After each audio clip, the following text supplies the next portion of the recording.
الحمد لله الذي هدانا للإسلام وما كنا لنهتدي لولا أن هدانا الله أحمد الله سبحانه وتعالى وأشكره وأصلي وأسلم على سيدنا ونبينا محمد وعلى آله وأصحابه ومن تمسك بسنته إلى يوم الدين اللهم اغفر لنا وتب علينا إنك أنت التواب الرحيم ربي زدنا علما ربي زدنا علما اللهم اجعلنا من المخلصين من التوابين ومن الناجحين المقبولين المبرزين في هذه الدنيا وفي الآخرة يا أرحم الراحمين لك الحمد كله ولك الشكر كله نستغفرك ونتوب إليك أما بعد السلام عليكم ورحمة الله وبركاته.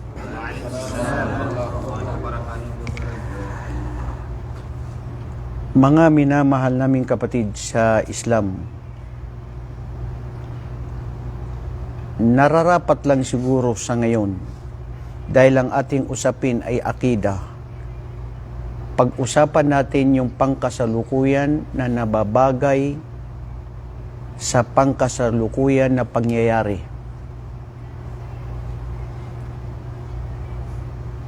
Likulli maqal makan. Ang lahat ng salita ay nababagay doon sa lugar. Ang Aqidatul Islamiyya, pinasukan niya ang usapin patungkol sa khilafah. Ano ito? Al-khilafah. Ang khilafah, al-khilafatu al-Islamiyya.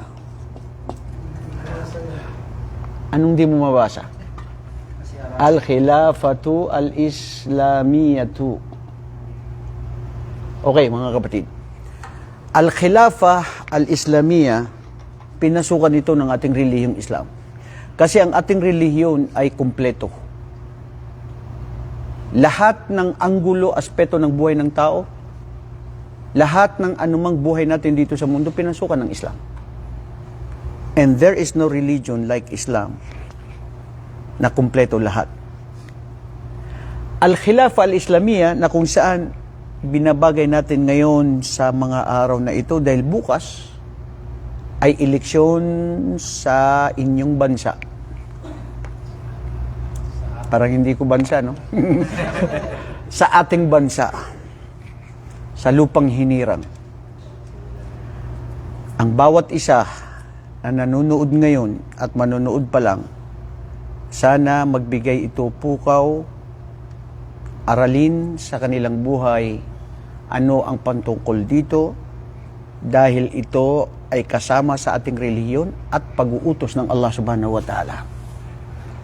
Ang pagpili kung sino ang dapat mamuno.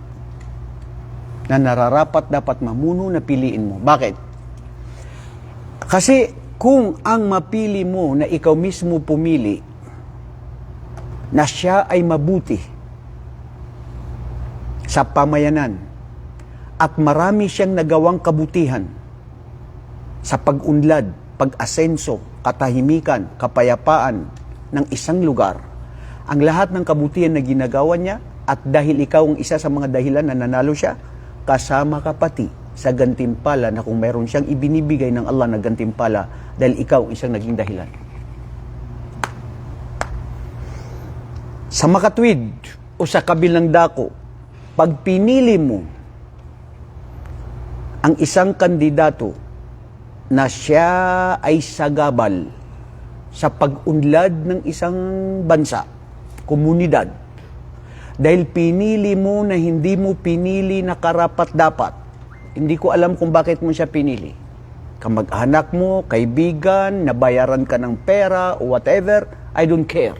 Ang punto dito, pag ikaw ay bumoto ng isang kandidato na siya ay naging kapahamakan sa isang bansa, sa isang lugar, anumang kapahamakan, anumang trahedya, anumang kasamaan na ginagawa niya, kasama ka pati sa mga ginagawa niyang kasalanan. Ustad, di ba sinabi natin sa Quran, wala taziru waziratu wizra ukhra. Sinabi ng Allah na hindi kasalanan ng isa ang kasalanan ng iba. Bawat isa may kasalanan. So bakit kasalanan nun? Bakit ako damay? Oh, anong sagot? Bisaya. Ano natin si Jibril? Ha? Pero ano ang masasabi mo doon sa sinabi ng Allah na wala taziru wizra ukhra? Hindi kasalanan ng isa ang kasalanan ng ginawa mo. Gumawa ito ng kasalanan, wala kang kasalanan doon sa ginawa niya kasi siya yun, kasalanan niya yun. Pero paano ka naging kasama doon sa kasalanan? Ikaw ang dahilan kung bakit siya nanalo. Siya ang dahilan kung bakit siya nanalo. Ikaw din ang dahilan kung bakit nasira ang buhay ng mga tao. Bumoto ka, dagdagan niya. Paano pa kaya bro kung ang ibinubuto mo ay isang drug lord? Di ba? Hindi, ito, very practical ito bro. Marami tayo na minsan na nabuboto. Tabi, samrana, wow. Pamana, ibig sabihin na nire-respeto namin yung hindi kasama. Pero yung kasama, sana nakikinig na marinig niya ito. Para matauhan siya. Dahil ito ang Islam. Ang usapin sa Islam, sinasabi yung totoo. Ngayon, mga kapatid, man dalla ala khairin kafaili. Hadith ni Propeta Muhammad sallallahu alaihi wasallam. Ang sinong magtungo o tumulong sa kabutihan ay kasama siya. Yun ang dalil na pwede yun. Ang ganun din ang gumawa ng kasalanan, kasamaan na ikaw ay tumulong, naging bugaw ka, naging drug addict yun dahil ikaw ang naging tulay o tulak, nagtutulak-tulak din siya, sim-sim sawa-sawa. Kasama ka dun sa kasalanan. So ngayon, ang Khilafatul Islamiyya, mga kapatid, ito ay biyujub na kailangan magkaroon ng isang tao na mamumuno sa isang lugar. Bakit kaya? Una, punta tayo sa Quran. Anong sinabi ng Allah subhanahu wa ta'ala sa Quran? A'udhu billahi minasyaitanir rajim. Wa idh qala rabbuka lil malaikati inni ja'ilun fil ardi khalifa. Diyan lang tayo sa aya na yan. Banggitin sa kanila, O Muhammad, nung ang iyong tagapaglikha, ang Allah subhanahu wa ta'ala ay sinabi niya sa kanyang mga anghel na siya ay maglilikha ng khalifa. Idan, mama na khalifa? Ano ibig sabihin ng khalifa? Khalifatun. Khalifatun fil ard. Ano ibig sabihin ng khalifa? Tagapamahala. Tagapasimuno. Maglilingkod. Anong leader sa Tagalog? Mamumuno.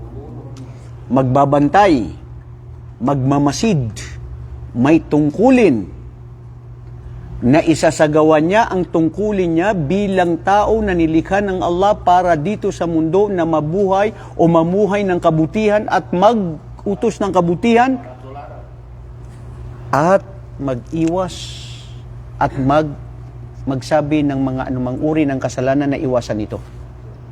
Balikan natin. Ang pinakamabuting tao dito sa mundo, ang tao na nag-uutos ng kabutihan at nagpapabawal ng kasamaan. Di ba? Naalala ninyo? Anong dalil yun? Quran. Mahuwad dalil fil Quran. Kuntum khayra ummatin ukhrijat linnas.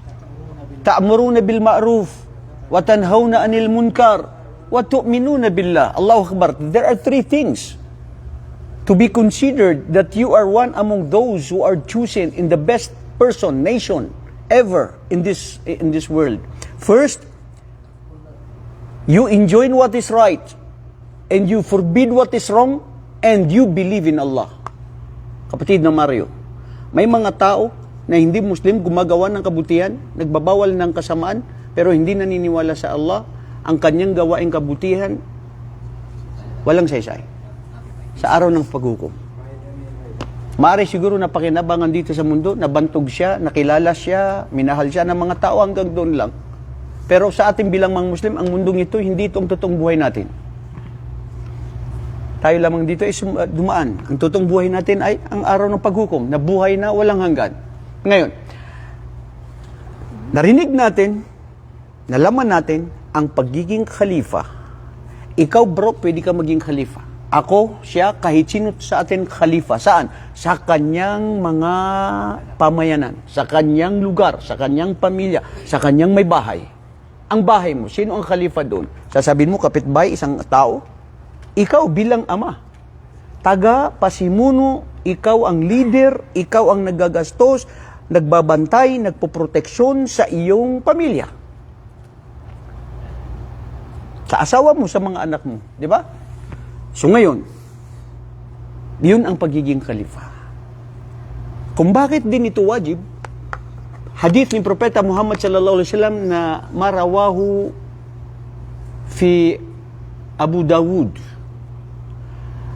an Sa'id al-Khudri radhiyallahu anhu qala Rasulullah sallallahu alaihi wasallam idza kharaja thalathatun fi safarin fayu'ammiru ahadahum. Wallahi hada biwujub. Fayu'ammiru. Sabi ni Propeta sallallahu alaihi wasallam, pag lumabas sa inyo ang tatlo o jamaa, tatlo papunta pa sa kahit karami, magtalaga kayo ng isa sa inyo na siya ang mamumuno. Magiging amir. Tagapaglingkod nyo. Magbibigay ng gabay, magbibigay ng payo, magpapabawal ng mga kasamaan. Kung lumakad ang jamaa, marami, halimbawa tayo lahat, walang amir. Sino ang amir? Ustad, kullu wahid amir. Lahat amir. Ito gusto nito doon, ito gusto noon dyan. Kanya-kanya na. Anong mangyayari? Chaos. Resulta nun, chaos bro. Kaya ganun kahalaga ang pamumuno sa Islam. At ganun din nagbigay ang Islam ng matinding pagpapahalaga na wajib na sundan mo ang namumuno sa inyong lugar. Maski Kristiyano, sundan mo. Huwag ka lang niya utusan ng paggawa ng haram. Pero kung utusan ka niya na para sa kabutihan ng lahat, for the interest of the majority, dapat kang sumunod. Wajib yun. Anong dalil? Sa Quran. Sinabi ng Allah subhanahu wa ta'ala sa Suratun Nisa 59, surah. I-check nyo kung tama ba yun, 59. Sabi ng Allah subhanahu wa ta'ala, wa ati'ullaha wa ati'ur rasula wa ulil amri minkum. Wallahi, tignan nyo mga kapatid, may nakakapagtaka dito sa ayat na ito. Hindi siya nakakapagtaka, pero nakakabangha. Anong sinabi ng Allah? Wa ati'ullah. Wa ati'u. Allah wa mababanggit din dito wa ati'u ar-rasula. Tingnan ito itong wa ati'u. Wa ati'u. Ano bang wa ati'u? Wa ati'u. Ibig sabihin, sundan ninyo. Sumunod kayo. Wa ati'ullaha. Di ba? Ano, wala siyang wow? Wa? Hindi, ati'ullah wa ati'ur rasul. O nga, ano ito? Tatanggalin yung alif? Hindi, ya. Ta, ya, ain, waw. Ati'u. May ya dito. Wa ati. Sa unang ustad, wala.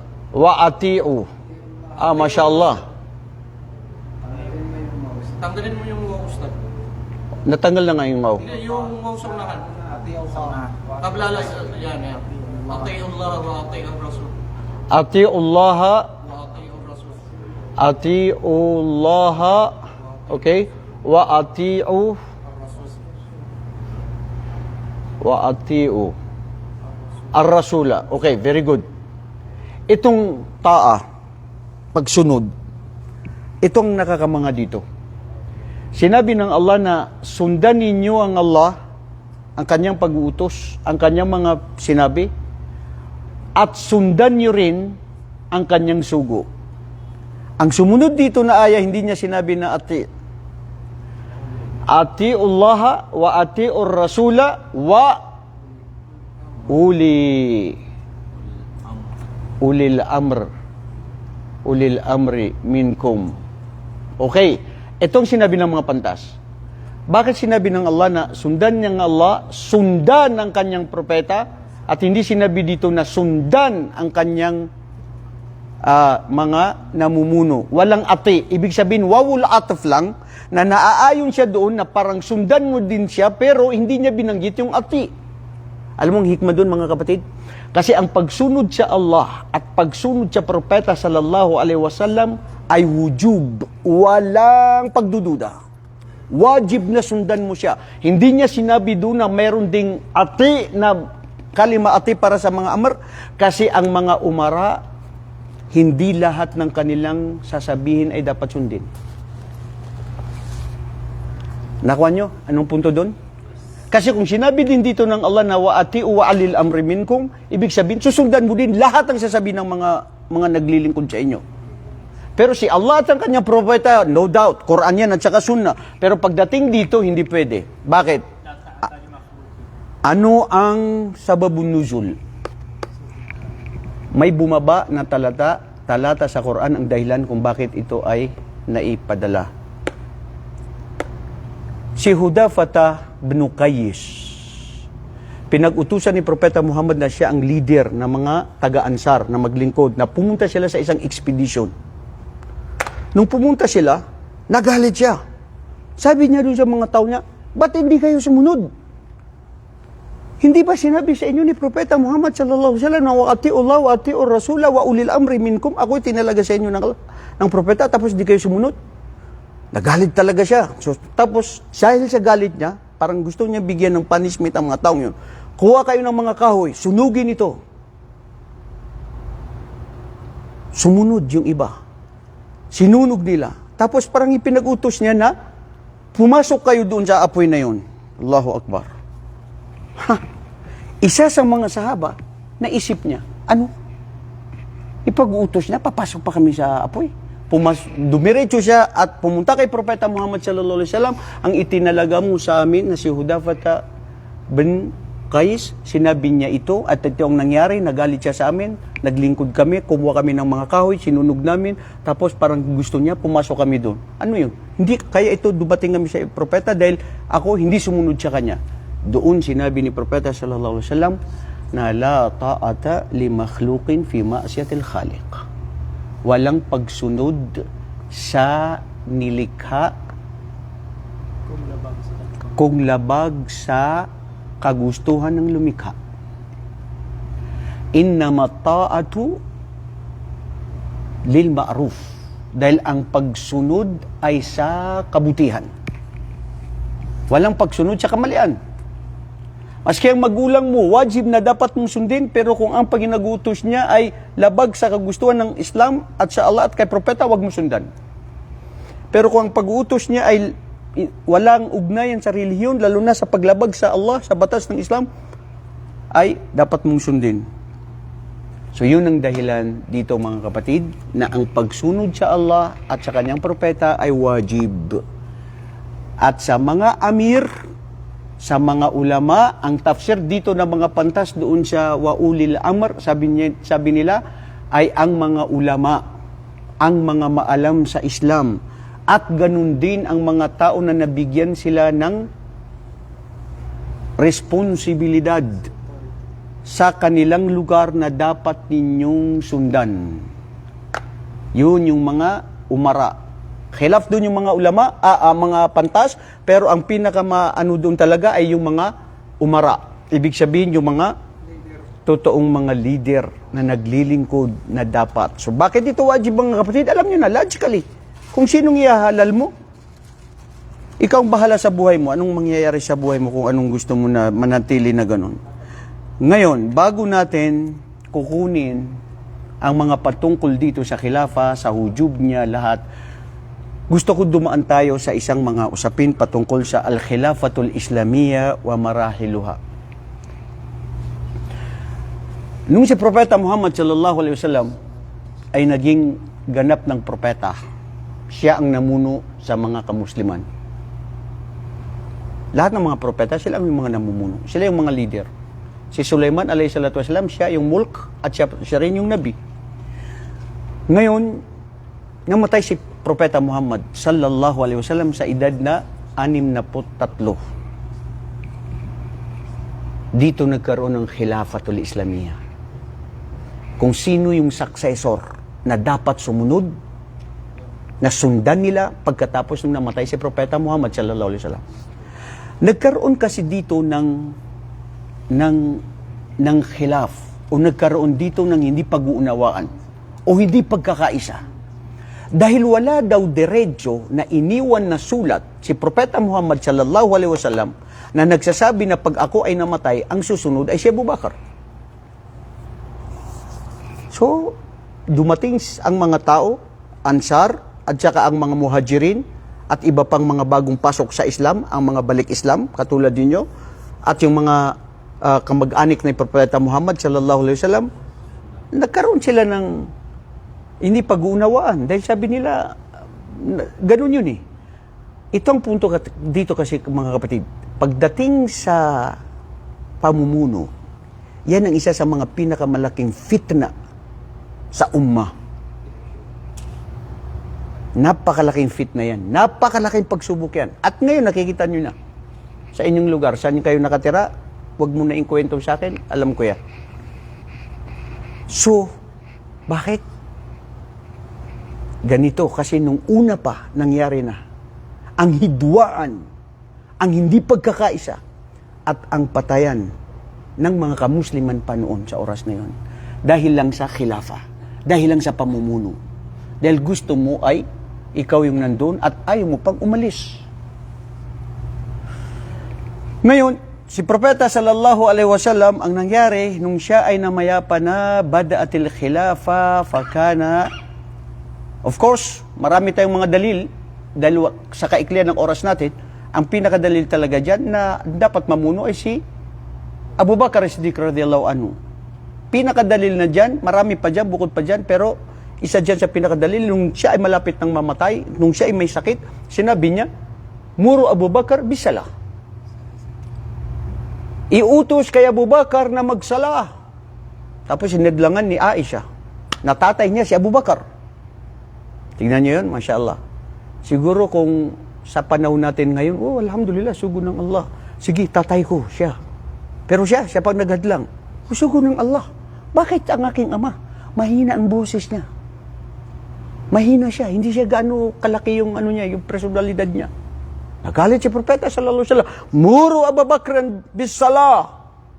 Sa isang riwaya na unang nagsala si Umar ibn al-Khattab dahil napag-usapan nila na si Umar na kasi nandun pa si Umar.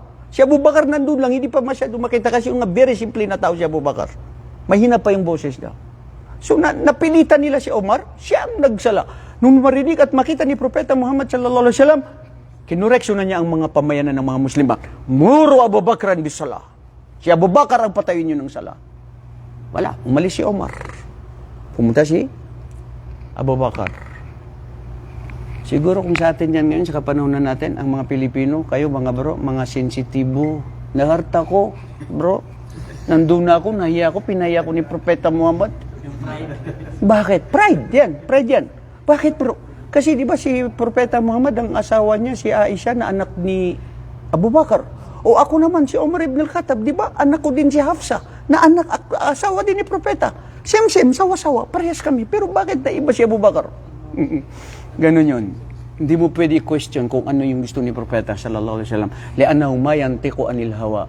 Si Propeta sallallahu alaihi wasallam, anumang sasabihin niya, anong desisyon niya, galing mismo sa langit. Desisyon ng Allah subhanahu wa ta'ala. Abu Bakar as-Siddiq radhiyallahu anhu huwa Abdullah ibn Uthman min Bani Tayyim. Laqaban Nabi sallallahu alaihi wasallam bi Atiq was-Sidq. Mismo si Propeta ang nagbigay sa kanya ng ano ba 'yon? Nagbansag sa kanya? Binagsagan siya na si Atik, makatotohanan, at Siddiq na matotoo. Wa huwa asgaru min Nabi sallallahu alaihi wasallam bisanatain. Ibig sabihin, mas si Propeta Muhammad, kung edad niya 63, si Abu Bakar ay 61. Magkakabata lang sila. Awwalu man aslama min ar-rijal. Una sa lahat ng mga kalalakihan na tumanggap sa Islam si Abu Bakar. Wala na.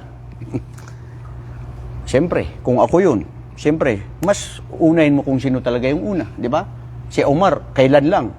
At saka si Omar, isa pa yan na siya na gusto niya akong paslangin. Si Propeta Muhammad, gustong paslangin ni Omar ibn al-Khattab. Buti na lang nag-Muslim kasi kung hindi na Muslim, talaga papatay niya si Propeta sallallahu alaihi wasallam.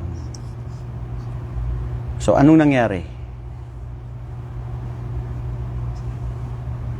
Bakit nawala? Ayan. Tapos, si Abu Bakr Siddiq, radiyallahu anhu, namuno lang siya ng 2 taon mahigit. Hindi umabot ng 3 taon. 2 years and 4 months or 6 months. Pero sa mga kilala na nagawa ni Abu Bakr Siddiq, radiyallahu anhu, ay siya al-qada ala harakati ar-raddatu lati hadathat ba'da wafati Nabi sallallahu alaihi wasallam. Siya yung nagpatunay at siya yung pinakilala niya na maalis yung mga traidor, yung mga mapagkunwari at yung mga hindi totoo, mga munafik.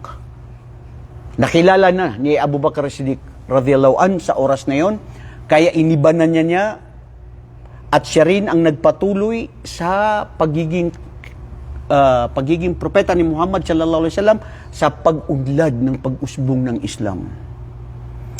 Una niya na binuksan Futuhatil Iraq wa Sham. Si Abu Bakr Siddiq siya ang nag-una sa Iraq at saka sa Sham para makilala ang Islam sa kapanahunan niyon. Of course, nandun na yung Islam sa kapanahunan ni Propeta Ibrahim, Propeta Shuaib, Musa. Alam niyo naman ang nangyayari sa henerasyon. Pabago-bago dahil kufr, dumarating si Satanas. Nababago, nagiging shirk ang mga pamayanan. So si Propeta Muhammad sallallahu alaihi wasallam nung nagkaroon na ng ganun, ay itong si Abu Bakr Siddiq, siya na yung naging nagbukas dito ng Futuhatil Islam sa mga lugar na ito. At siya rin ay ipinagpatuloy niya ang hukom ng Islam na kung saan sinabi niya, wallahi, kung sino man ang magpatigil ng zaka at saka sala, ipasusunog ko ang kanilang mga bahay. Sasabihin niyo, si Abu Bakar, mahina? No. Doon pa rin siya, pangahawakan niya ang kitab at sharia ng Islam. After ng 2 years and 6 months or more or less, namatay si Abu Bakr Siddiq radhiyallahu anhu, pumalit si Omar ibn al-Khattab radhiyallahu anhu. Sino si Omar ibn al-Khattab? Huwa Omar ibn al-Khattab min Bani Adi, sa kabila ng Adi. Aslama fi sanatis sadisa. Pumasok lang siya sa Islam nung pang-siyam ng naging propeta si Propeta sallallahu alaihi wasallam.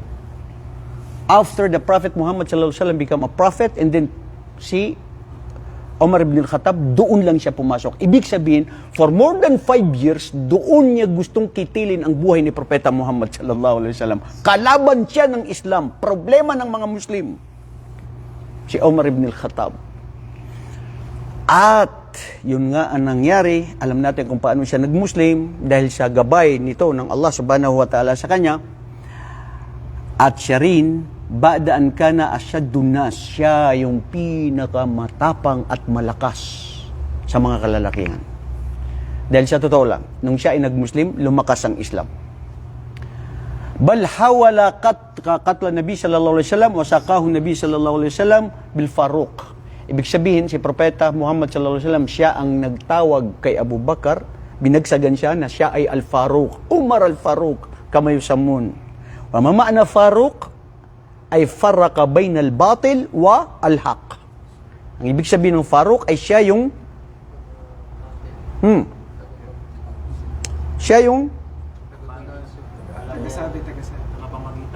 tagapamagitan o pinalinaw o siya yung nagpapatotoo sa katotohanan at kamalian. Basta sabihin ni Umar kahit sino sa mga Quraysh, Kakalabanin niya, pupuntahan niya, lulusubin niya. Maski namatay sa oras na yun, hindi na kinakatakutan ng kamatayan. At siya ay napaslang na syahid. Pinatay siya ni Lu'lu al-Majuzi, na minsan pa mismo si Omar ibn al-Khattab ay nadaan sa kanya, Lu'lu, anong ginagawa mo? Nakangiti pa si Lu'lu al-Majuzi. Wala, pinapagaran ko lang ito. May mga malalim siyang mga sinabi. Naintindihan na yun ni Omar al-Faruq. Pero hindi niya kinitil at hindi niya pinapaslang. Inantay niya ang qadar. Nagdasal siya ng Fajr. Diniretso na pinatay siya ni Al-Lu'lu al-Majuzi na hindi Muslim. Grabe yung nangyari sa oras na yun. Nagdanak ang dugo, maraming naganap, pero noong mayroon pang natitirang buhay si Omar ibn al-Faruq, sabi niya, sino ang pumatay sa akin? Sabi nila si Lu'lu al-Majuzi. Sabi niya, alhamdulillah. At hindi ang pumatay sa akin ay kapwa kong Muslim. Dahil ayaw ko na kapwa kong Muslim ang pumatay sa akin na siya pa ay lilitisin sa araw ng paghukom. Kasi siya, si Lu'lu, isang kafir, diretso na yan sa impyerno. Wala nang paglilitis yan. Ayaw ko yung pumatay sa akin na kapwa kong Muslim na mas lilitisin pa siya. Natuwa pa siya. Allahu Akbar. Anong mga ginawa ni Omar ibn al-Khattab? Si Omar ibn al-Khattab ay lalong nagpalawak na mabuksan ang mga lugar lapit bayan sa Makkah. Dahil siyempre naman, siya ay nanatili sa loob ng 12 sana. Ay hindi, si Omar ibn al-Khattab nanatili siya ng 10 sanawat. 10 taon siya na naging khalifa. Binuksan niya at siya rin ang nagpasimula sa kalendaryo ng Islam. Mashallah. At ganun din nabuksan niya ang Dawlatul Farisiya. Alam niyo yung Farisiya ngayon? Persia. Anong Persia? Iran. Yan ang Iran ngayon, yung mga lugar ng mga Shia. Nabuksan niya ito lahat. Lahat mga Muslim sa kapanahunan niya. Bil kamil. Wa khafadat jami'u ardiha lil muslimin, at binuksan ito lahat sa mga kamusliman. Wa futihatu Syam, nabuksan din niya ang Syam. Mashallah, isang tao. At nabuksan din niya ang lugar ng Palestine. Sa matagal ng panahon na nagdurusa ang mga Palestino, sa kapanahunan ni Omar, napatahimik niya, naging Muslim lahat. Natakot ang mga kung sino namumuno doon. Wa fatha Misr, kasama din ng Egypt. Wa qama bitandhimi dawla. Dito na naging ganap na yung pagiging Islamic State. Si Omar ibn al-Khattab radhiyallahu anhu. At ganoon naman talaga, bro. Gumawa ka ng maraming kabutihan, maraming naiinggit, maraming gusto kang patayin. Bakit ganoon? Ha? Katulad ni Omar ibn al-Khattab. Qadr, hada huwa qadr. Sino pumalit after kay Omar ibn al-Khattab? Si Uthman ibn Affan. Dito na nagsimula ang hindi inaasahan sa mga khalifa ng mga kamusliman. Si Uthman ibn Affan radhiyallahu an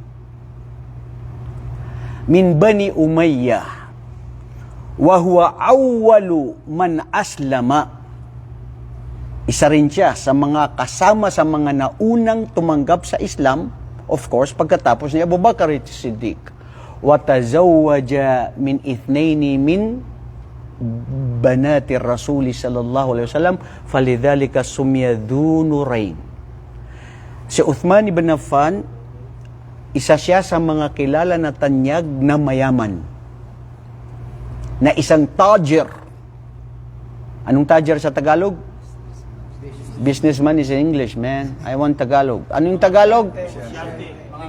Mangangalakal. Negosyante ay ano yan? Espanyol bay, na unsa ka bay. Negosyante na siya. Isa siyang mangangalakal, nakilala siya. Mayaman. At pinangasawan niya ang dalawa sa mga anak ni Propeta Muhammad sallallahu alaihi wasallam. Sino yun? Si Ruqayya. Sino pa? Kulthum. Okay. Nung napangasawa niya sila, ay binagsagan siyang Dunurain. Ibig sabihin, siya yung nagmamayari ng dalawang ilaw. Liwanag. Subhanallah, isipin mo nga naman, dalawang anak ni propeta ay kanyang napangasawa. Of course, hindi niya pinag-asawa ng sabay. Nung namatay yung isa, pinangasawa niya. Haythu kana tahaddathu thawrat wa intiza'u ba'dul aradi minal muslimin. Dito na naganap ang mga fitna na gusto ng mga ibang mga kamusliman. Dahil sa oras na ito, itinalaga niya si Muawiyah na kanyang pinsang buo na maging gobernador ng Sham. Itinalaga niya doon ang kanyang pinsang buo na maging gobernador doon. Siyempre, ikaw yung khalifa, di ba? Pag khalifa ka, kung sino mong gusto mo, pinsan mo, kamag-anak mo, o kaibigan mo. Normal yan. Kung sino nga dapat mong pagkakatiwalaan. Ang problema, ang mga tao, minsan, hindi sila sumasang-ayon. Katulad ngayon. Di ba? Kung sino italaga mo, sasabihin nila, kamag-anak niya eh. Kaibigan niya eh. Kumpare-kumpare. Normal pala ito, bro. Pati nung una, nandun na yun. Okay. Ano mga nagawa ni Uthman ibn Affan?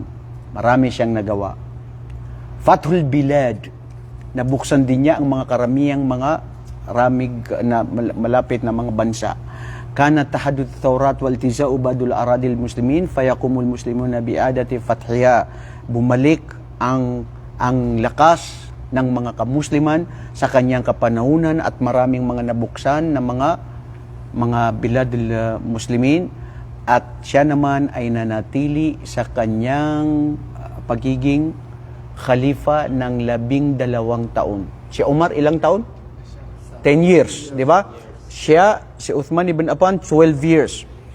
More than 12 years. Marami din siyang nagawa si Uthman ibn Affan. Dito rin na kumpleto na nakumpiled ang Quran sa kanyang kapanahunan.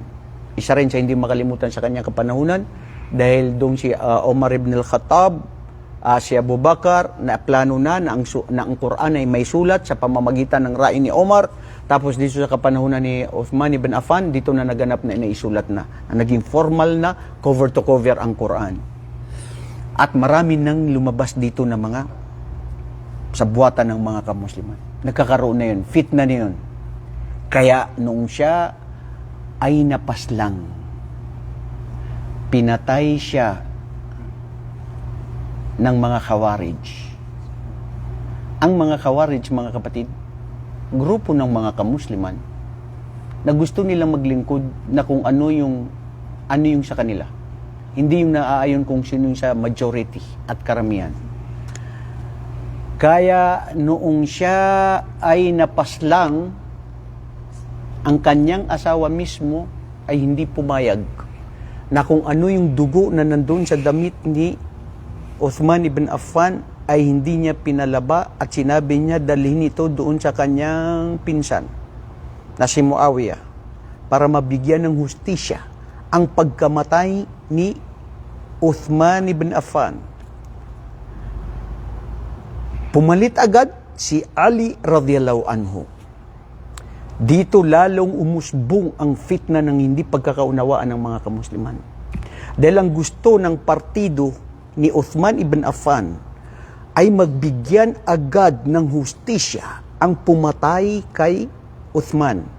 At doon din na parating kay Muawiyah na hindi ko tatanggapin na ang sumunod na khalifa ay si Ali radhiyallahu anhu hanggat hindi niya mabigyan ng hustisya ang pagkamatay ng aking pinsang buo. Isa kang leader, hindi mo mabigyan ng hustisya. Yan ang Islam, yan ang batas ng Islam, dapat may kitas. Wala kung fil qisasi hayatu ya ulil albab. Dahil sa pagkitil at dahil sa kamatayan, death to death, ito ang magandang buhay ng pamumuhay niyo o mga kamusliman. Which is correct, mga kapatid. Kailangan may death penalty sa Islam. Batas yan ng Allah. Kung sino ang pumatay, pumaslang, dapat din siyang paslangin.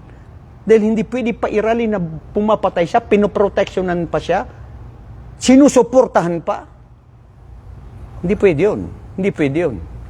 Dapat paslangin siya para hindi umiral at umusbong ang mga mamamatay tao.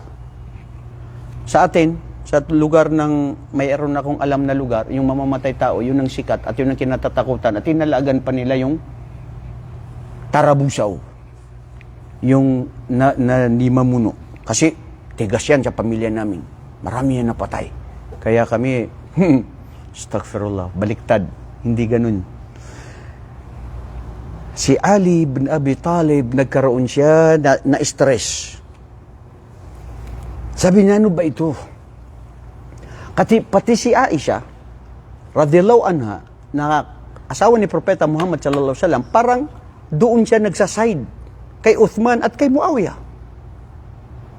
Tapos ditong si Ali, mayroong ijtihad si Ali, radhiyallahu anhu. Mayroon din siyang iniisip, sabi niya, sandali, huwag niyong puwersahin o huwag kayong magmadali. Dahil ang pumatay kay Uthman ay marami. Hindi isa. Hindi isa lang siya ang pumatay sa kanya.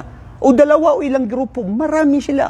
Hayaan niyo ako na magbigay ng desisyon, mag-antay kayo, darating tayo dyan. Hindi makapag-antay ang mga iba dahil sumulsol sa ang mga marites na mga Khawarij. Uso na yung mga marites noon. Sabi nila, hindi siya makatotohanan. Hanggat yung mga iba pang Khawarij, sinabi nila, Ya Ali, minsan si Ali nagsasalita, sabi nila, Ya Ali, umupo ka, ikaw ay isang kafir. Khalifa bro, isang khalifa. Doon na kung paano basta anuin ng mga... Kasi ang mga Khawarij, sa kanila, halal sa kanila na paslangin ng isang tao na ito ay may kontradiksyon sa Islam o parang hindi, kung ano yung nagawa niyang kasalanan, dapat paslangin na. Sila yung sinasabing mga mutasyaddidin, sumobra, extreme sa relihiyon. Ang relihiyong Islam walang extremism. Ang Islam ay nandun lang sa tama. Ngayon, ang nagawa sa kanya, si Ali radhiyallahu anhu, siya rin ay pinatay. Nino ng mga Khawarij. Nung namatay si Ali radhiyallahu anhu, namuno siya sa loob ng mga 9 na taon lang. Hindi niya naikompleto. From Hijra 41, from Hijra 41, tapos doon siya nanatili hanggang sa Hijra 1, teka lang. Si Ali radhiyallahu anhu, si Ali radhiyallahu anhu, 5 sanawat. 5 taon lang siya bro, nanatili sa kanyang pagiging khalifa. Kasi namatay na nga siya, napas lang.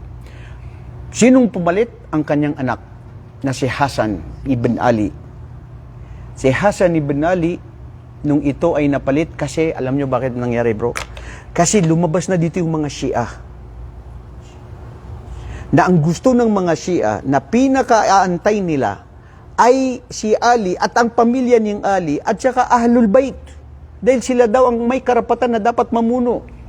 Dahil sila yung tunay na mga kamag-anak ni Propeta Muhammad sallallahu alaihi wasallam. Pero sa pagiging mapapagkumbaba ni Hasan bin Ali, nung siya ay naging ganap na rin na khalifa pagkatapos ng kanyang ama, sa loob ng 5 taon ng kanyang ama, pumalit siya. Tapos, nakita na niya na magulo, hindi na nagkakaintindihan ng mga pamayanan ng mga kamusliman, bumaba siya sa pwesto. Sa loob ng 6 na buwan lang siya nanatili. Ibinigay niya ang pagiging khalifa kay Muawiyah. Dahil sabi niya, bata pa ako, hindi ko masyado ikaw na lang muna. At doon nagkaisa, ibiniligay kay Muawiyah radhiyallahu anhu. At nung naibigay kay Muawiyah, doon na natapos ang khilafa ar-Rashidina Arba'a, na panghuli ay ang anak ni Ali. Dahil ang sumunod, al-khilafatu thaniya, na sinasabing al-khilafatu al-Umawiya. Khilafatul Umawiya, sumunod itong khilafatul Umawiya mga kapatid, sa pamumuno ni Muawiyah radhiyallahu anhu. At ito ay nagtagal sa loob ng 41, from 41 Hijri hanggang 132 ng Hijra. Ibig sabihin, humigit kumulang 100 years or 90 plus years na naging Khilafatu al-Umayyah. Naririnig natin yung Khilafatu al-Umayyah. Nandyan na ang mga naganap na 13 na mga khalifa. Khalifa. Tawalla fiha al-khilafa, 13 khalifa. 13 na namuno ng mga khalifa. Awaluhum, ang una sa kanila ay si Muawiyah ibn Abi Sufyan, wa akhiruhum, ang pinakahuli ay si Marwan ibn Muhammad. Ito yung may mga iba pang mga pananaw ng mga, hindi ko alam kung saan nila kinuha ang mga kaalaman nila na sinasabi nila na si Muawiyah na nagmurtad or ano daw, ganito. Yan yung mga ano nila. Paano sasabihin mo nagmurtad? Isang successor? Sasabihin mo nagmurtad? Astaghfirullah, di kaya munafik? Hindi mo nga naabutan yung ano niya. Nakinig ka lang sa mga marites. Wastamarat addaha al-futuhat. Maraming naganap sa Khalifatul Umayyah. Nabuksan ang mga marami pang mga lugar tulad ng ano, ang Uruba sa Europe. Diyan. Kasi more than 90 years, 100 years, diyan nabuksan. Diyan na ano na yung Islam. Sa Europe, sa South Africa, dumating, diyan nakilala na yung Islam. Sa pamamagitan ng pakikitungo ng mabuti at hindi pakikipaglaban. Nung nanatili ang Khilafat al-Umayyah, sumunod ang Khilafatu al-Abbasiyah. Ang Khilafat al-Abbasiyah ay kinuha ito at hinango doon sa tiyuhin ni Propeta Muhammad sallallahu alaihi wasallam na si Abbas ibnu Abi Muttalib. Na tiyuhin mismo ni Propeta Muhammad sallallahu alaihi wasallam at nanatili din ang khilafa ng al-Abbasiyah na ito ang mas mahaba. From 132 ng Hijrah, 132 years ng Hijrah hanggang sa 656 ng Hijrah. Ilang yun? Ilang ang ano ba tawag doon sa 100 years? Century. Ilang century yun? 5 centuries, no? O 6? Al-Abbasiyah, subhanallah. Yarju nasab al-Abbasiyah, bada'at ay shakl da'watun fil ahdi al-Umawi. Itinuloy nila ang Abbasiyah sa pamamagitan ng napag-iwanan ng Dawlatu al-Umawiyah. Tapos, ad-Dawlatu waqad haddatha athna dhalika sara' dam hatta intasaba lahum al-amr. Maraming naganap din dito mga kapatid, sa kaiklian ng oras natin. Hindi natin to kaya isa-isahin. Pero sa mga nakilala dito, of course, kasama dito si Abul Abbas As-Safi, Abu Ja'far Al-Mansur, wa Harun al-Rashid. Oh, mashallah, yung kwento kay Harun al-Rashid na kinukwento ko dito siya sa Abbasiyah. Yan, Qasimul Ahd al-Abbasi, talatata ahud ar-raisi. Ibig sabihin, 3 centuries o 300 centuries doon nagkapalit-palit.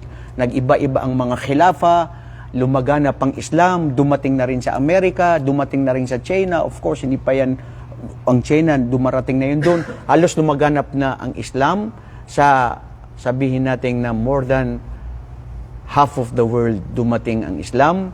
Pagkatapos ng lumaganap ang Islam, pag nakumpleto ang lahat, nababawasan din.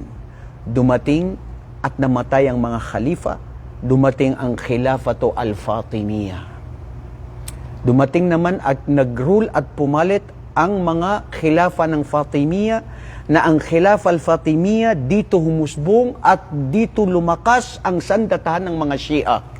Bakit? Hiya dawlatu Shia nasaat fil Maghrib al-Arabi thumma intakala ila Misr wa hiya tantahi ila al-madhhab al-Ismaili. Dito na lumusbong din ang mga firqa ng mga Ismailiyah. Na dito na rin nagsimula yung mga pagdiriwang ng birthday ni Propeta Muhammad. Na sa mga nauna na yun, sa Abbasiyah at doon sa Umayyah, hindi lumabas ang pag-birthday ni Propeta Muhammad. Dito lang, dito sa Khilafa al-Fatimiyah ng mga Shia. Dahil yung mga khilafa, mga khalifa dito, sila yung nagpasimuno, yung iba sa kanila nanirahan sa Europe, sa Amerika, nakita nila si Jesu Cristo, siniselebrate ng mga kapanganakan niya, dahil ganun siya kasagrado, dapat ganun din si Propeta Muhammad. I-celebrate natin. Anong problema? Baka pangyarihan siya sa oras na yun. Bumaba na yung mga al-Abbasiyya at saka mga Umawiya. Wala na. So sila ngayon ang may kapangyarihan. So kahit anong gawin nila. So nanatili yun ng ilang henerasyon, mula noon hanggang ngayon, tuloy-tuloy pa rin. Nakita niyo, mga kamag-anak niyo na nagsiselebrate. Di ba? Pati dun sa Mindanao.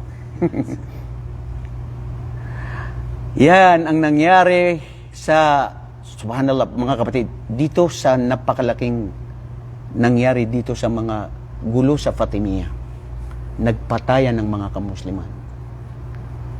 Ang sino ang Ahlus Sunnah wal Jamaa, pinapatay nila sa Khilafatul Fatimiyya. Nangyari na ito. Pagkatapos, tignan nyo, no? Tignan nyo yung history, ang kasaysayan. Pagkatapos ng isang pagkumpleto ng magandang pamumuhay, pumapalit ang kadiliman. Diba? Pumapalit ang mga dilim, kamangmangan. At pagkatapos ng kamangmangan, darating na naman ang pabago. Dumating ang pinakahuli na Al-Khilafa Al-Uthmaniyya. Ito yung sinasabi na napag-aralan natin, the Ottoman Empire.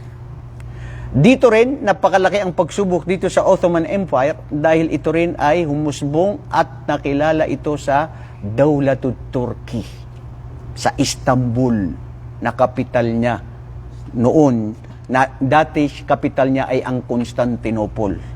Nasyaat Dawlatul Uthmaniyya ala yadil Qaid at-Turki, na ang pangalan niya ay si Uthman ibn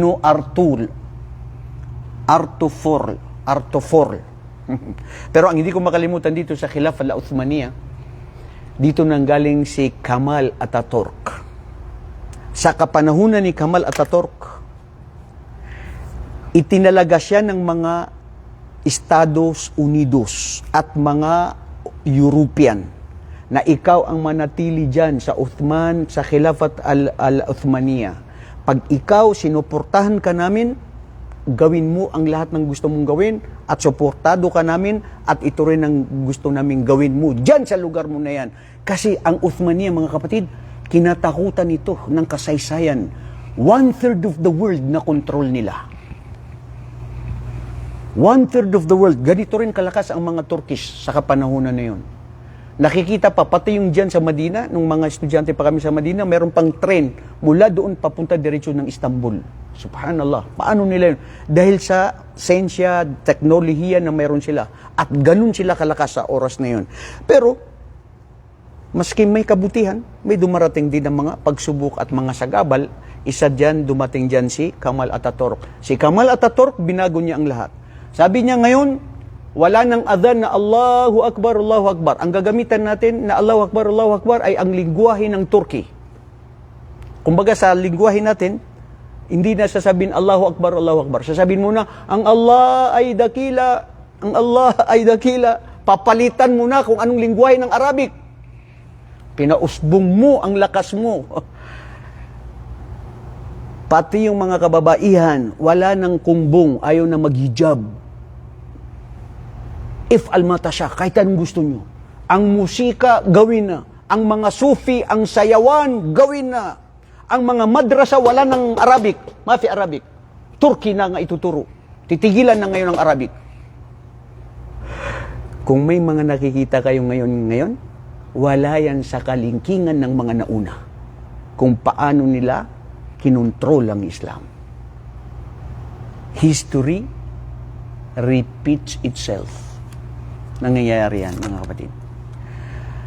La ilaha illallah Muhammad Rasulullah, dito nangyari at nagtapos ang Uthmaniyun. Sa mga huling sandaling ito, mga kapatid, nakuha natin ang history ng kasaysayan kung bakit mahalaga ang khilafah sa Islam. Ngayon, bilang panghuli, buod, sino ba ang dapat kong ipili, Ustad? Kamag-anak ko, yung mayaman, nagbibigay ng pera, malay gagaw, malay kapdi. Kaya malay gagaw, malay kapdi, may katakaw. Hindi na di pa man ako. Di ba? Maski sinabi mong maawain, mahabagin, pero corrupt naman siya. Di ba? Okay, mga kapatid, sa mga nanonood, kasi po, bukas, election na. Ang problema, yung iba sa inyo, kung sino yung kumuha ng pera, hindi ko alam, ang bahala kayo sa buhay nyo, anong ginawa nyo sa pera. Bakit kasi kayo tumanggap ng pera? 10,000 plus, 8 plus, 8,000 plus. Oh, bro. Alam mo, dapat may panukala talaga ang gobyerno ng Pilipinas. Kung sino nagbibigay ng pera, yun ang i-cancel agad na hindi ika-cancel ng kumilik. Disqualified agad, yun ang dapat. Pero, haywan ko, alam nyo na ang gobyerno natin. Okay, mga kapatid, sino yung mga dapat ipili? May mga katangian, napakamaraming katangian. Kasi una, nakuha natin, kailangan may leader. Ipagkatiwala mo, dahil ito ay mananatili siya na magiging mabunti, maunlad ang inyong lugar dahil depende kung sino pinili mo. Sa mga nabanggit sa Quran, sa Suratu Yusuf, noong si Propeta Yusuf alayhi-salatu-wasalam ay italaga ng isang malik na siya na yung magiging ganap na pinagkatiwalaan si Yusuf. Doon sumagot si Yusuf alayhi-salatu-wasalam. Sabi niya, waqala ij'alni ala khazainil ard inni hafidhun alim. Ano sabi niya? Inni hafidhun alim. Mamana hafidh? Matalino? Tagapag-ingat. Are. Ano? Are, sir. Ano ibig sabihin nun, sir? Tignan nyo nasaan yung kuwan ko kanina, napansulat ko, nawala na naman. Alam mo, minsan, maski hawak-hawak ko yung kuwan, nawawala. Tagapanatili. Okay. Una, 1, 2, 3, 4. Hafidh. Tapos, alim. Okay. Hafidh. Small file yan. Gawin na lang natin hafid. Ano ang hafid? Mashallah, nakamemorize daw ng Quran.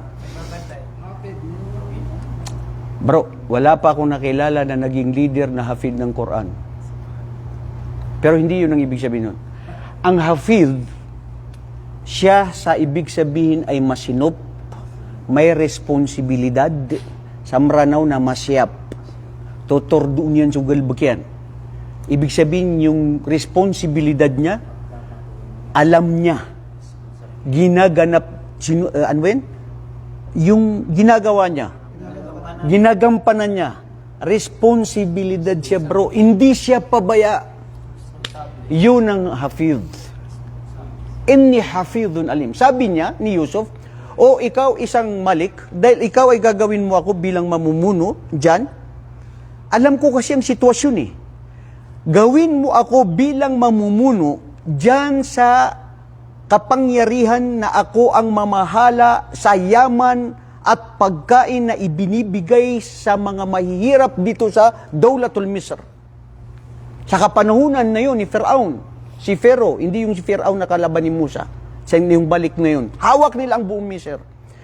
Alam ni Propeta Yusuf na yung mga kamag-anak doon ng mga namibigay, kapit-kapit sila. Hindi yan kamag-anak, mahina yan. Kunti lang ibinibigay. Minsan, hindi pa binibigyan ng pagkain. Hindi pantay ang pag-distribute ng pagkain. So nakita ni Yusuf, hindi pwede yun. So hafid siya, ibig sabihin ng hafid ay alam niya yung trabaho niya, gagawin niya yung trabaho niya, magiging masinop siya, responsibility siya, pagkatapos ay alim. Ta'rifun al-alim, di ba? Maalam. Sa Islam, bro, anong sinabi ng Allah? At sinabi ng Allah, la taqfu ma laysa laka bihi ilm. Inna as-sam'a wal basara wal fuada kullun ulaika kana anhu mas'ula. Huwag niyong pasukan, sabi ng Allah, ang mga bagay na hindi niyo alam. Dahil katotohanan, ang pandinig, ang inyong mata, lahat ng inyong mga parting katawan, puso, yan ay itatanong sa inyo sa araw ng paghukom kung saan nyo ginamit at anong... ngayon, pinasukan ng isang kwan na katulad ng may nakilala kong yung mapagbiro na kaibigan ko, alam mo rin, naki-interview ako. Anong interview? Doon sa Saudi Arabia, na mag-abroad ako. Anong natapos mo? Huwag ka maingay ka. Elementary lang ang natapos ko. Ang nilagay ko doon na nakatapos ako ng college. Namiya ka, piasugal baka. Paano yan? Hindi mo alam yung gagawin mo. Wala. Pinasukan niya. Alam mo ito? Opo, sir. Alam mo ito? Opo, sir. Sabi sabihin mo na, upo lang. Upo ka lang ng upo.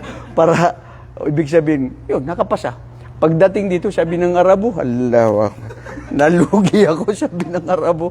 Akala ko ba, anta fi ma'lum, fi amal, lesin tama fi ma'lum amal. Sabi niya, kasi pagdating ko daw dito, may training naman eh. So, malalaman ko din yung gawain. Wallahi bro, mga kapatid, responsibilidad dito, huwag nating pasukan ng isang bagay na hindi mo alam. May paglilitis. Kulumalum, ha? Okay, inni hafidhun alim. Isa ito sa mga pinaka-importante na dapat nating piliin sa isang leader. Kailangan si Sulaiman, alayhi salatu wasalam, pinupulong niya ang kanyang mga tao, ang kanyang mga kawal. Tapos minsan hindi niya nakita si Hudhud, yung ibon. Nasaan si Hudhud? Allahu Akbar. Yun yung hafidh. Mapag-alaga, mapag-aruga. Lagi niyang, alam niya kung anong sitwasyon sa kanyang lugar. Si Umar ibn al-Khattab, hafid siya. Bakit siya hafid? Sa tuwing gabi, nung siya ay naging khalifa sa loob ng 10 taon, gabi isang khalifa, umaalis, gabi. Tinitignan niya, sino yung mga tao doon na mas nangangailangan. Walang nakakaalam na yung khalifa umaalis. Merong gumagaway dyan ngayon, kaya sa mga leader natin ngayon, wala, ang leader, malalaman mo na, dadaan pa yan. Kilala, bodyguard. Uy, dadaan si Kwan. Ilalive pa. La ilaha illallah. Pero tignan mo yun, si Umar ibn al-Khattab. Tapos may natagpuan siyang dalawang mag-ina. Doon siya na hindi niya makalimutan yun. Pobre, mahirap yung lugar nila. Anong ginagawa niya, Umar ibn al-Khattab? Nagmamasid. Sabi ng nanay doon sa anak niya, anak, dagdagan mo ng tubig yung laban, yung gatas na ibibenta natin bukas para mas lumami. Sabi ng anak niya, inay, di ba ipinagbawal yan ni Umar ibn al-Khattab?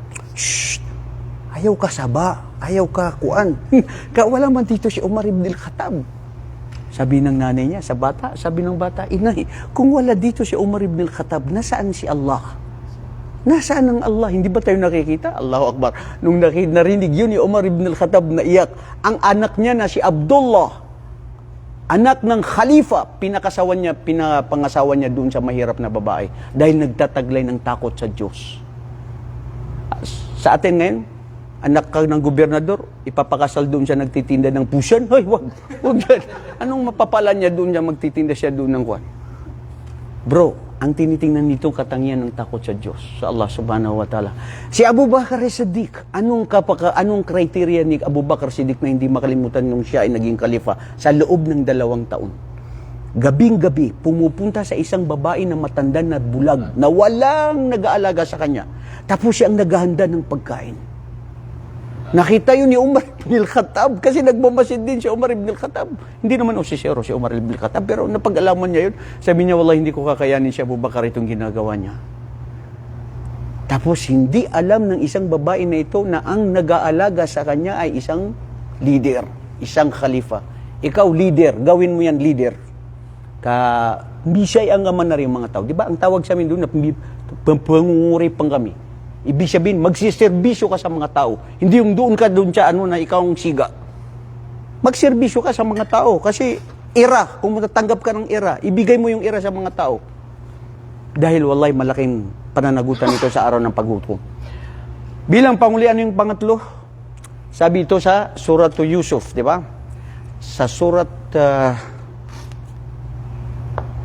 sinabi ng Allah subhanahu wa ta'ala, nung si Shuaib alayhi salatu wasalam, yung mga anak niyang 2, yung babae na tinulungan ni Musa alayhi salatu wasalam, nakita ng babaeng ito kung paano mapagkakatiwalaan si Musa at gano'n siya kalakas.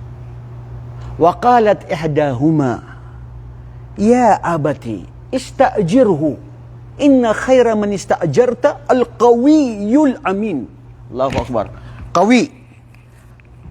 Alam niyo na yung qawi. Ari. Kanaba si Kawi? May marano kasi pangalan niya si Kawi. Kawi yun. Tapos ito na Amin.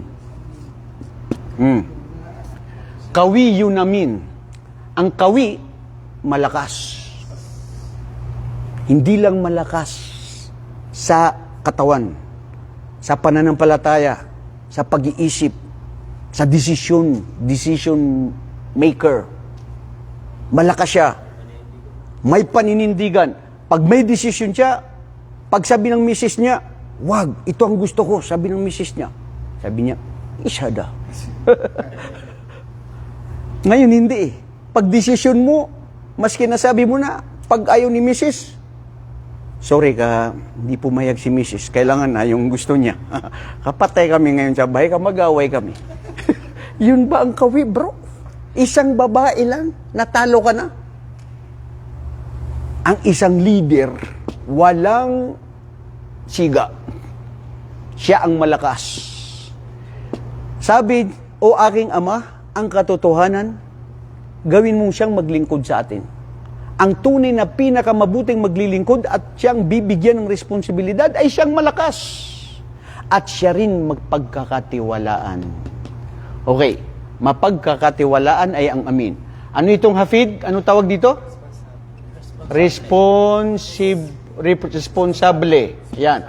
Tapos alim, maalam. Kawi, malakas at si maganda. Amin, mapagkakatiwalaan. Naintindihan nyo? Hindi ko rin maintindihan. Sa ngayong ganyan Ustad, kabaliktaran.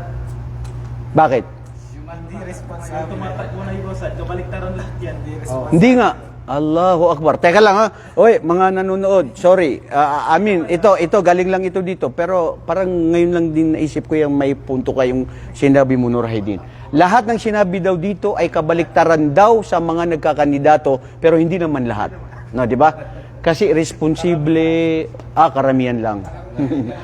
Karamihan daw. Ito ang nagsabi, ito, si Okmer at saka si Kuan, Nur Haydin, siya ang hanapin ninyo. Huwag kami ang hanapin nyo. Pero sana, Ya Allah, gabayan mo ang aming mga leader. Allahumma amin. Ya Allah, gawin mo sa amin ang sinong dapat mamuno na may tunay na marangal na paglilingkod sa aming bayan. Na maging responsibilidad siya, maalam siya, alam niya yung anong pinasukan niya, at siya ay malakas na ang desisyon niya ay tama, walang pwedeng makakahadlang dahil yun ang tama, walang pwedeng maka-influensya, at siya rin ay tunay na mapagkakatiwalaan. Nagkakampin to, nagkakampin. Mga kapatid, subhanakallahumma wa bihamdika asyhadu an la ilaha illa anta astaghfiruka wa atubu ilaik. Assalamualaikum warahmatullahi wabarakatuh.